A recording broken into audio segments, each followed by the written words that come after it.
Good morning, my name is Bill King, planning operations for the Rocky Mountain Type 1 Incident Management Team. Today's morning briefing, 9/19 on Wednesday for the Bald Mountain Fire.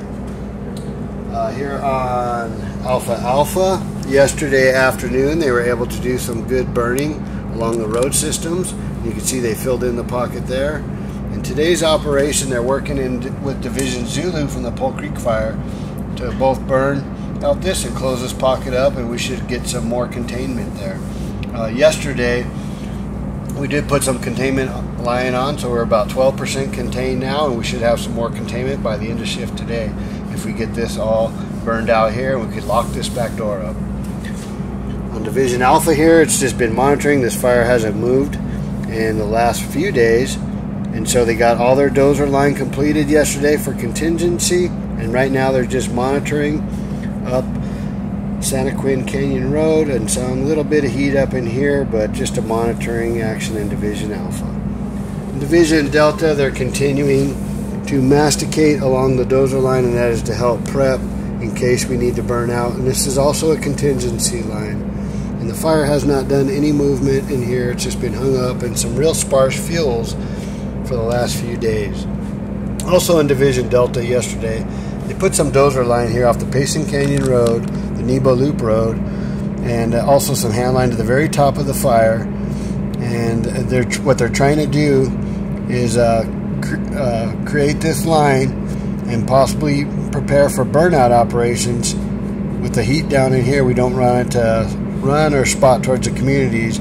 So today's operations, we're going to look at possibly doing some retardant on the green side of the road or the dozer line, and then start firing operations down the hand line and dozer line, and then filling it in with aerial ignitions. And that way we could lock this up, and it'll be real secure for the communities of Elk Ridge and Woodland Hills in the future.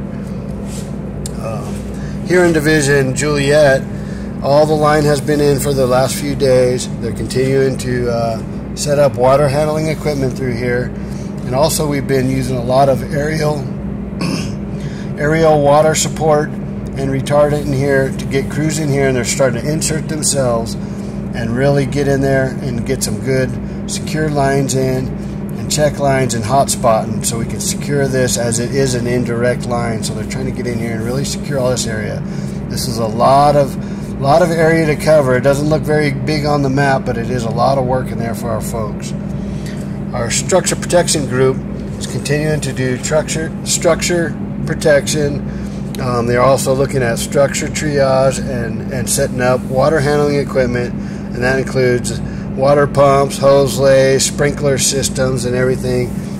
Just in case this thing decides to come out, we'll be prepared to secure these homes in here.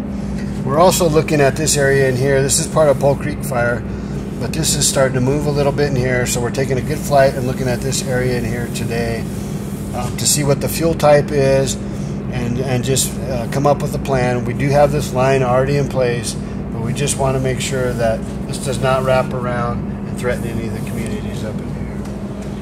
We're also running a night shift. We're continuing to do that every night. They're just monitoring, showing a presence out here, and making sure none of this fire is coming out or acting up through the night, and also checking down here where they did the burn operations. Just want to make sure that this is nice and secure through the night, and watching that as they did put heat along the line.